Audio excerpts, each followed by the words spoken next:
Alright, I think I got it working. Alright, what's up, guys? So, we're on part two of Fulgrim, and, well, actually, I'm on part three, but for the sake of this video, I'm covering part two. So that should be really cool. So let's see. My title for this is either gonna be like something cringe, or it's just gonna be what the thing is. The Phoenix and the Gorgon. Alright. So, I don't know, there's not a lot I could really say, because most people know this story, so I'm just really filling in for details. So I guess I'll give you like the briefest of summaries.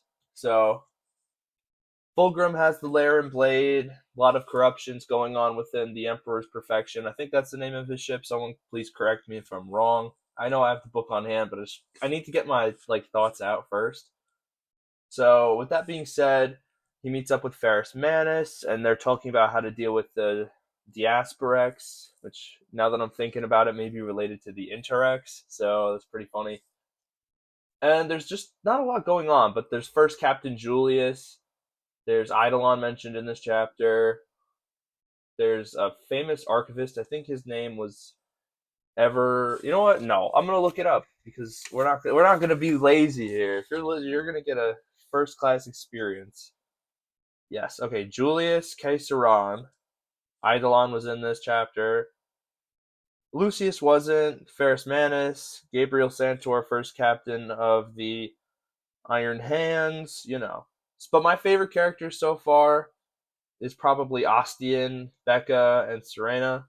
And then Evander Tobias was the archivist. Also, the name of the ship is the Pride of the Emperor. So kudos to me for looking that up. But yeah, there's not a lot going on besides the slow corruption of the crew, and that includes Emperor's children and people alike. That's really cool.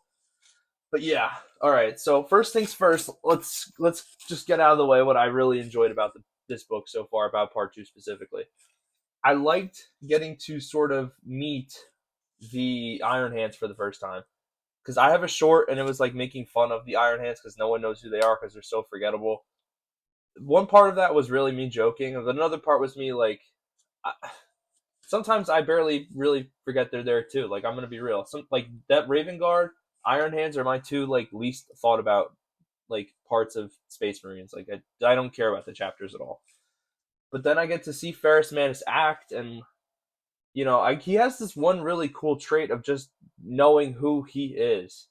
Like, Fulgrim suffers from imposter syndrome and just anxiety about keeping up this image of perfection. Ferris Manus is aware of what he is. He's a tool for the Emperor, and I think that's just really cool.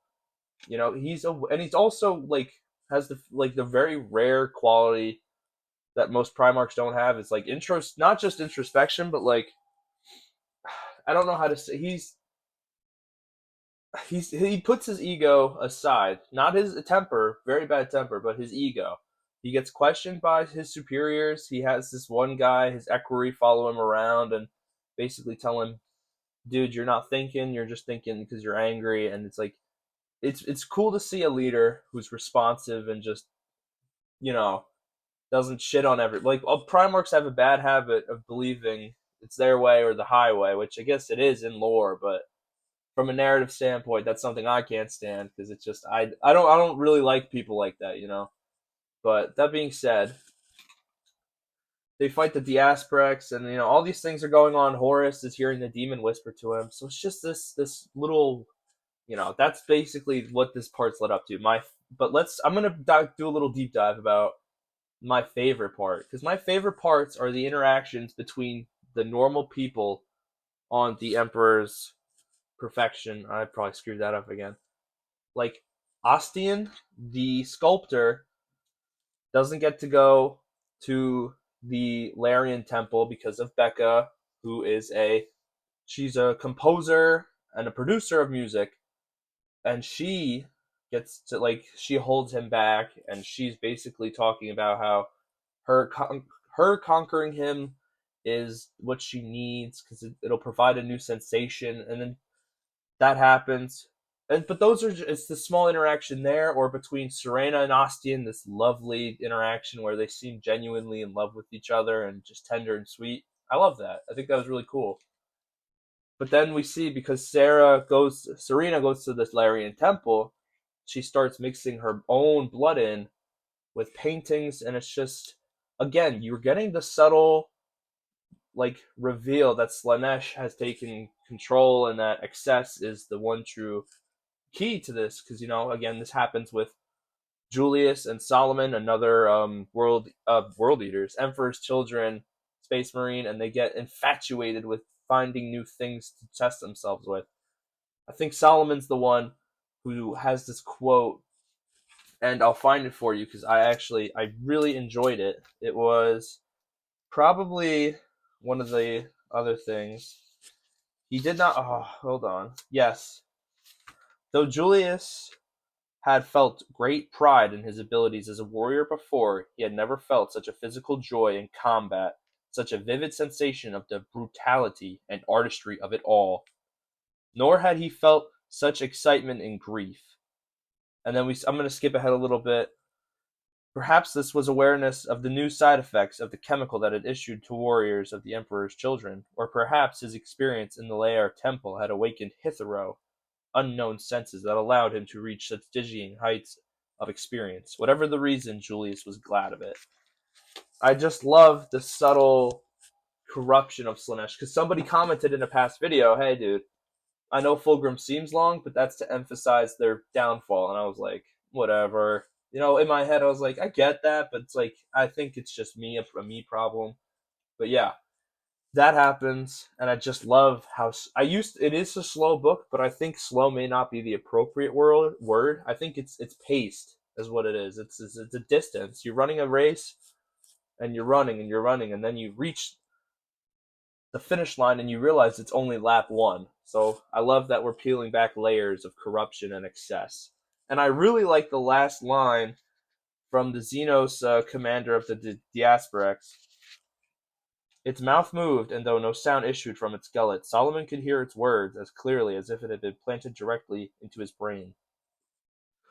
All we wished was to be left alone. Just chilling shit.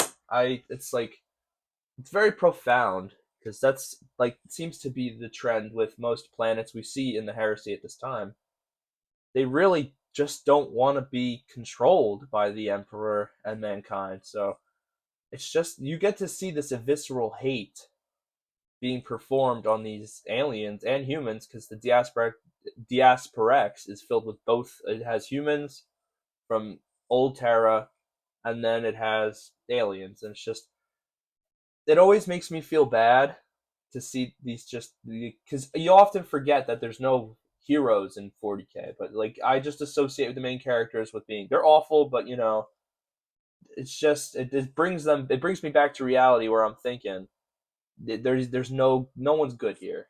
So I get lost in the story, and it's just how it is. But that being said, really good book so far. I'm really loving Fulgrim's slow descent into insanity and chaos, and I really got to enjoy Ferrus Manus before he dies, so that was really cool. But yeah, other than that, I'm really enjoying part two. It's picking up pace, and I'm seriously getting more and more invested. Also, little side note too, Euphrates Keeler was dropped in this book. Ignace Carcassy was name dropped in this book, and Cyril Kinderman was dropped too.